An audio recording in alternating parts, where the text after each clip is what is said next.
Okay, happy Friday racing bayang karerista at again po, pasensya na po ulit doon sa last time na vlog natin at medyo iba-iba yung numero, no? At yun nga, klinaro naman ang PJC na medyo nagkaiba yung una nilang nilabas kaysa doon sa final kopya na binigay para sa dividendaso. So again, pasensya po mga bayang karerista. At yun nga, nag-abiso naman pati din yung mga ibang vloggers like sila Sir Kid Abata at sila Master Mandaraya. So, inulit ko po, pasensya na po ulit. At anyway, Friday night racing tayo.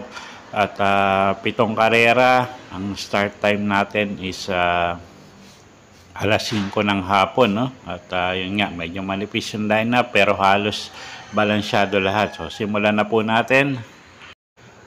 Friday night racing, November 28, 2025. Race 1, start ng winner take all. 3-year-old and above maiden race, distansya 1,200 meters. Non-winners ulit. So, first choice, numero 7, Justice Prevails. AM Bufete yung re-renda dyan. Mainam yung linyada nitong kabayong to, anak ni Justify. So, saan natin may igi to. First choice natin yan. Second choice, kalawak numero 1. Yugo Blue, Noel Lunar naman yung re-renta dyan. Kayo na po bahala kung gusto nyong idagdag yung Lamato sa KT na numero 6. Okay, so sa race 1, first choice nga po, numero 7, Justice Prevails. Second choice, numero 1, Yugo Blue. Okay, race 2 tayo, start ng pick 6. Class 5, 17 to 41 bracket, distansya 1,200 meters. First choice natin, kalahok numero 3 na rin, si Sinag. RCC Masyo yung re-renta dyan at medyo consistent naman sa unahan si Kabayo, no? At siya nga yung first choice natin, kalahok numero 3 na si Sinag. Second choice, kalahok numero 4, Pendant. AR Villegas naman yung re-renta dyan. At siya nga yung second choice natin, isang deremating Kabayo. So, alam niya naman tong grupong to, anybody's race. So, kung may kursonada kayo, dagdag nyo na lang. Okay, so sa race 2, first choice, numero 3, Sinag. Second choice, numero 4, Pendant. Okay, race 3 tayo. Class 4, 42 to 56 bracket, distansya 1,200 meters. First choice natin dito, kalahok numero 4, Gentleman Bell. Mark Angelo Alvarez yung sasakay dyan. At siya nga yung first choice natin, numero 4, Gentleman Bell. Second choice, kalahok numero 6 na si Dress to Win. Gagabayan ni AR Villegas at pwedeng pangsama, pangdehado, no? Yung kalahok numero 1 na si Noble Promise. Okay, so sa race 3, first choice nga natin, kalahok numero 4, Gentleman Bell. Second choice, kalahok numero 6 na si Dress to Win. At third choice ka natin, pwedeng pangsama, pangdehado sa mga exotic nyo, yung kalahok numero 1 na si Noble Promise. Okay, anybody's race po yan. Okay, race number 4 tayo. Class 5, 17 to 41 bracket, distansya 1,200 meters, start ng peak 4. First choice natin, kalahok numero 3, couple entering Magnum Force at Makarit.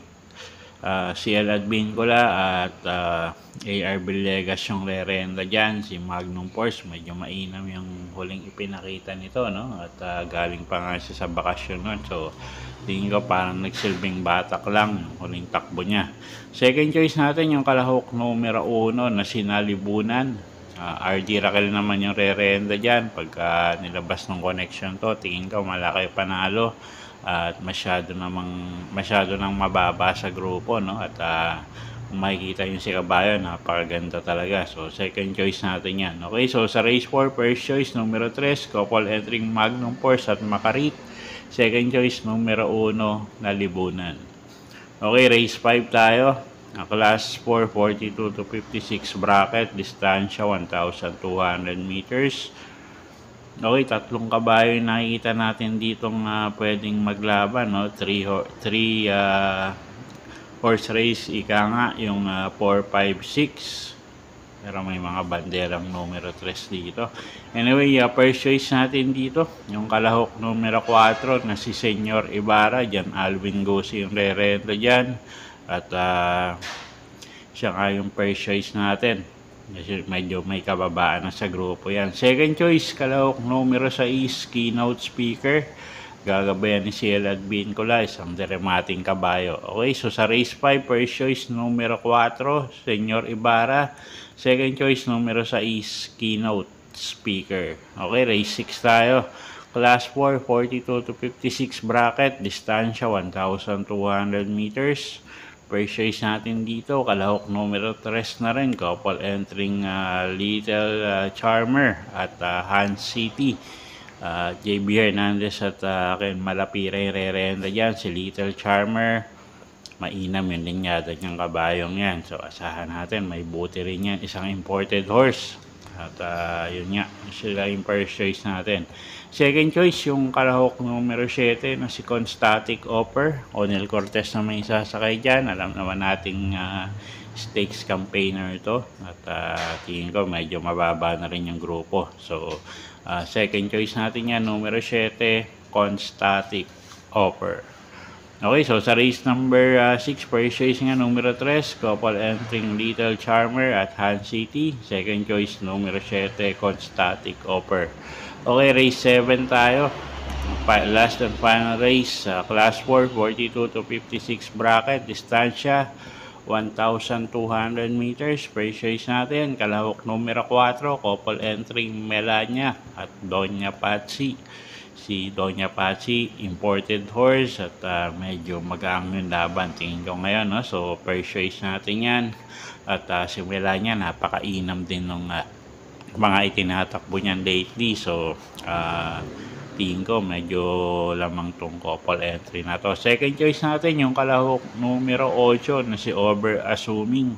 Diyan Alvin Gosi na yung sasakay dyan, Cambio Hinete. At baka mauna at mapabor yung distansya. So second choice natin yan. Okay, so sa race number 7, first choice nga, kalahok numero 4, couple entering Melania at Doña Patsy. Second choice, kalahok numero 8, Over Assuming. Okay, so yun po yung mga giya natin para sa araw ng Biyernes, November 28, 2025. Sana po yung makatulong sa pagpili nyo ng mga tatayaang kabayo. Inulit ko po, kayo pa rin po masusunod kung saan nyo itataya yung pinagpaguran yung pera. Good luck po at happy Friday racing, bayang karerista.